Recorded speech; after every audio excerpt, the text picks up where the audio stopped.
नमस्कार। केमिस्ट्री की किताबों में एक नाम बार बार सामने आता है, जोसेफ लुई गೇ-लुसाक। आज हम बात करेंगे एक ऐसे कमाल के फ्रांसीसी वैज्ञानिक की जिन्होंने न सिर्फ गैसों के रहस्यों को सुलझाया बल्कि सचमुच आसमान की ऊंचाइयों को भी छू लिया। तो चलिए शुरू करते हैं उनकी ये दिलचस्प कहानी। लेकिन सोचिए, क्या कोई सिर्फ एक वैज्ञानिक हो सकता है? गೇ-लुसाक सिर्फ एक नाम नहीं है, वो एक साइंटिस्ट थे, एक एडवेंचरर थे और एक इन्वेंटर भी। ये सब उन्होंने एक साथ कैसे किया और उनके काम का आज हम पर क्या असर है? आइए इन्हीं सवालों के जवाब ढूंढते हैं। आज के इस सफर में हम सबसे पहले गೇ-लुसाक के शुरुआती जीवन को जानेंगे, फिर उनके सबसे मशहूर काम यानी गैस के नियमों को समझेंगे। इसके बाद आसमान में उनकी रोमांचक उड़ान की कहानी सुनेंगे, उनकी दूसरी अहम खोजों पर नजर डालेंगे और आखिर में समझेंगे कि विज्ञान की दुनिया पर उनका असर कितना गहरा था। तो चलिए शुरू करते हैं। हमारा सफर फ्रांस की क्रांति के दौर से शुरू होता है, जहां एक युवा दिमाग भविष्य के विज्ञान की नींव रख रहा था।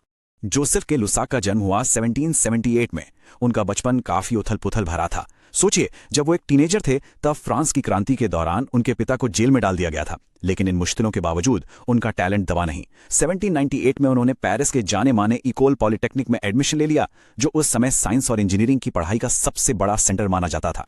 और यहीं से उनके साइंटिफिक करियर का वो चैप्टर शुरू हुआ जिसके लिए वो आज सबसे ज्यादा जाने जाते हैं, गैसों के रहस्यों को सुलझाना।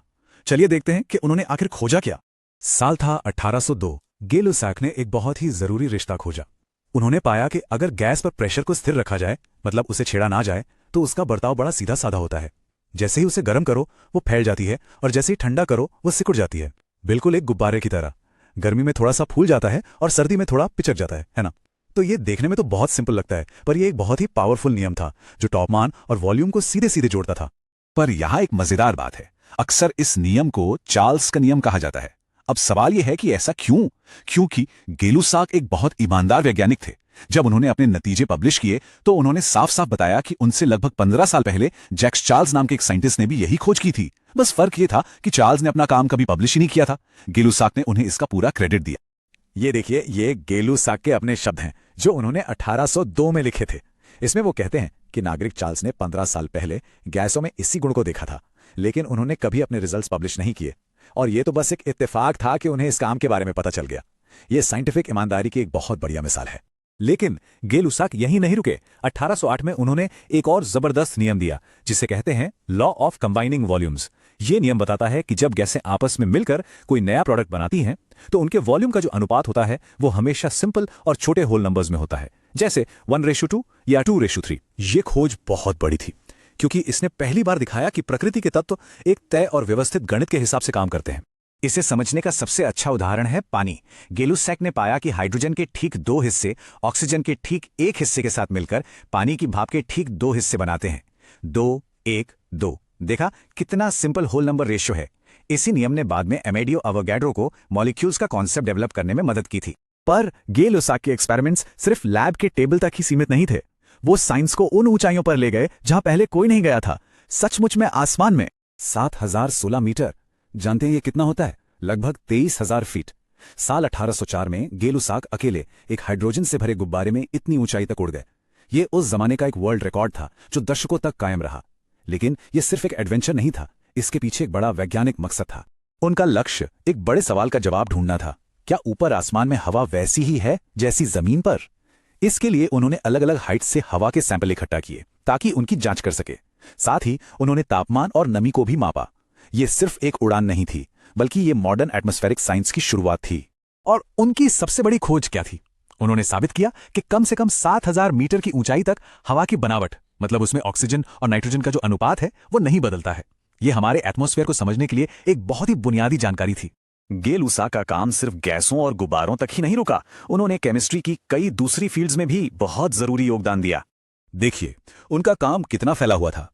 1805 में उन्होंने यह साबित किया कि पानी हमेशा हाइड्रोजन के 2 और ऑक्सीजन के 1 हिस्से से ही बनता है। कुछ साल बाद 1808 में वो बोरॉन एलिमेंट को अलग करने वाली टीम का हिस्सा थे। फिर 1811 में उन्होंने आयोडीन को एक नए एलिमेंट के तौर पर पहचाना और 1815 में उन्होंने साइनोजन नाम का एक नया कंपाउंड भी बनाया।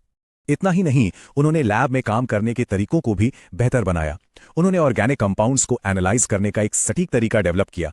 अल्कोहल की मात्रा मापने के लिए एक स्केल बनाया जिसे डिग्री गೇ-लुसाक कहा गया और ये बात शायद बहुत कम लोग जानते हैं कि आज हर केमिस्ट्री लैब में इस्तेमाल होने वाले 2 सबसे जरूरी उपकरण पिपेट और ब्यूरेट, ये नाम भी उन्हीं ने दिए थे।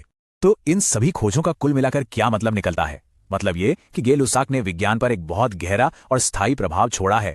अगर हम उनके असर को देखें तो ये हर जगह है। उनके दिए गैस नियमों के बिना आज की केमिस्ट्री और फिजिक्स अधूरी है। उनकी साहसी उड़ानों ने वायुमंडल को समझने की नींव रखी। बोरॉन और आयोडीन जैसी उनकी खोजों ने तत्वों की हमारी समझ को बढ़ाया, और लैब में उनके छोटे छोटे सुधार आज भी दुनिया भर के वैज्ञानिकों का काम आसान बनाते हैं।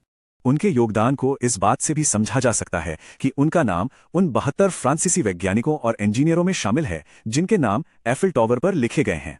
ये फ्रांस के महानतम दिमागों के लिए एक परमानेंट श्रद्धांजलि है। और आखिर में एक सवाल है जिस पर सोचना बनता है। ये जो गे लुसाक और चार्ल्स की कहानी है, ये हमें एक बड़े सवाल पर लाकर खड़ा कर देती है। विज्ञान में किसी खोज का असली श्रेय किसे मिलना चाहिए? उसे जिसके दिमाग में आइडिया पहली बार आया, या फिर उसे जिसने उस आइडिया पर मेहनत की, एक्सपेरिमेंट्स किए, उसे साबित किया और फिर दुनिया के सामने रखा? इस पर जरूर सोचिएगा।